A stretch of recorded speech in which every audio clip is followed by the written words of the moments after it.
Peace, family. Yesterday on TikTok, I saw a story with his daughter, the mother who had a food truck. She bought it in retirement, had it stolen. Somebody broke into the facility where she stored it, removed it, took it to a secondary location, and stole the motor, the compressor, and then everything else. They just maliciously destroyed.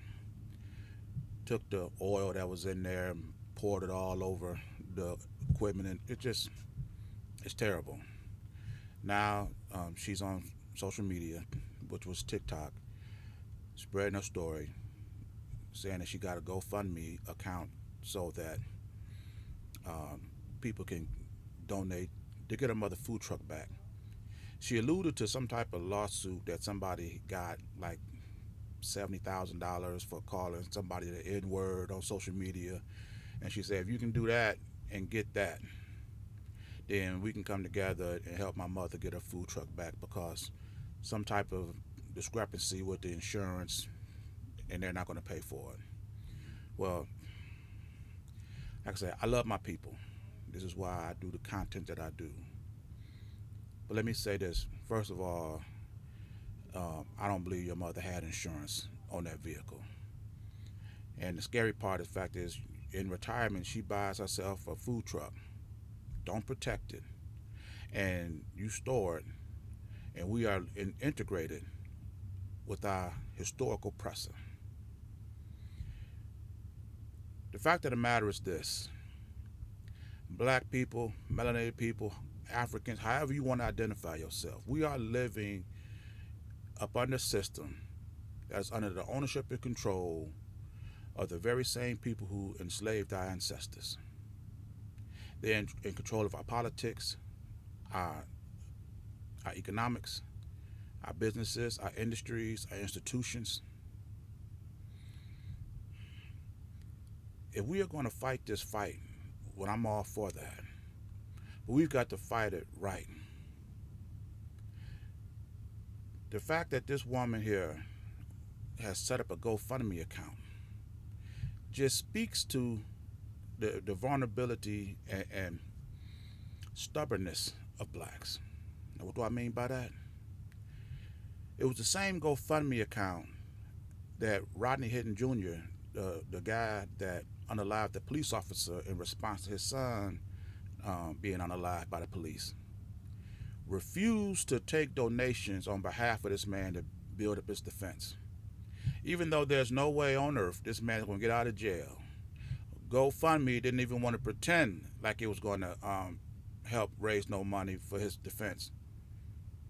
And they shut off, they didn't allow nobody to create no type of account. This speaks to the vulnerability of our people. If we are going to fight a fight while being integrated with our historical oppressor, then like I said, we have to fight it correctly. We have to create a system within this system.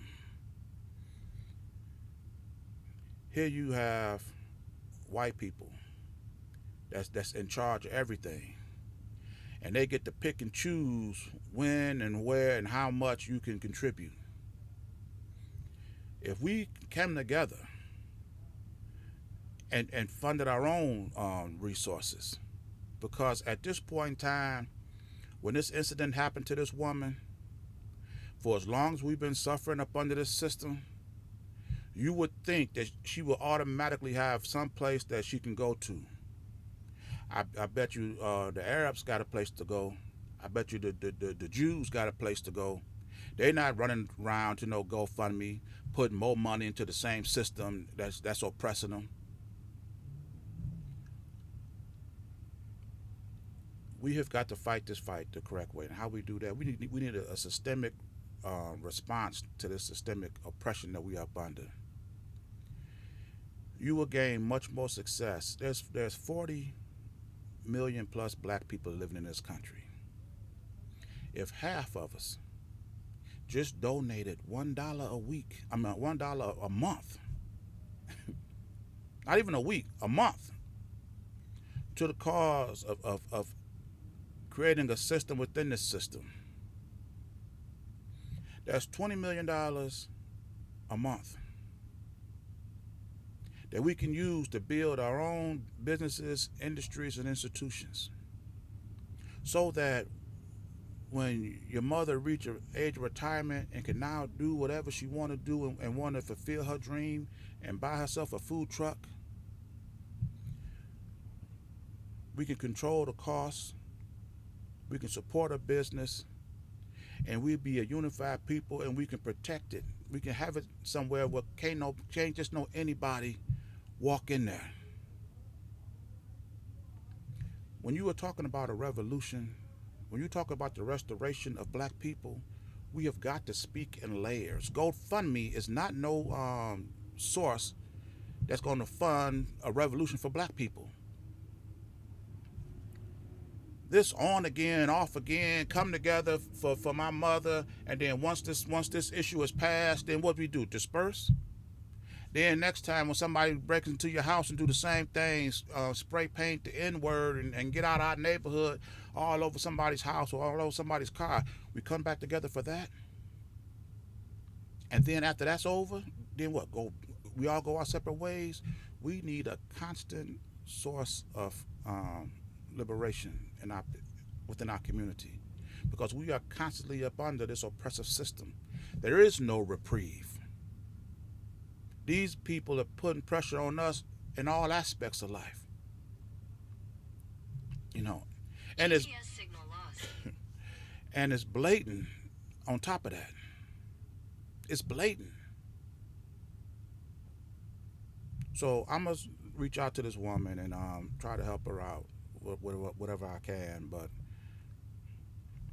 like I said, if we're gonna fight this fight, we have to fight it the correct way. This GoFundMe, who's gonna take a third out of whatever she collect, and then give her the rest. A third. So let's say it's $50,000 to replace this truck. That's $15,000 that GoFundMe is going to make. So you're going to have to raise about $70,000 to give her the 50 that she needs. That's ridiculous.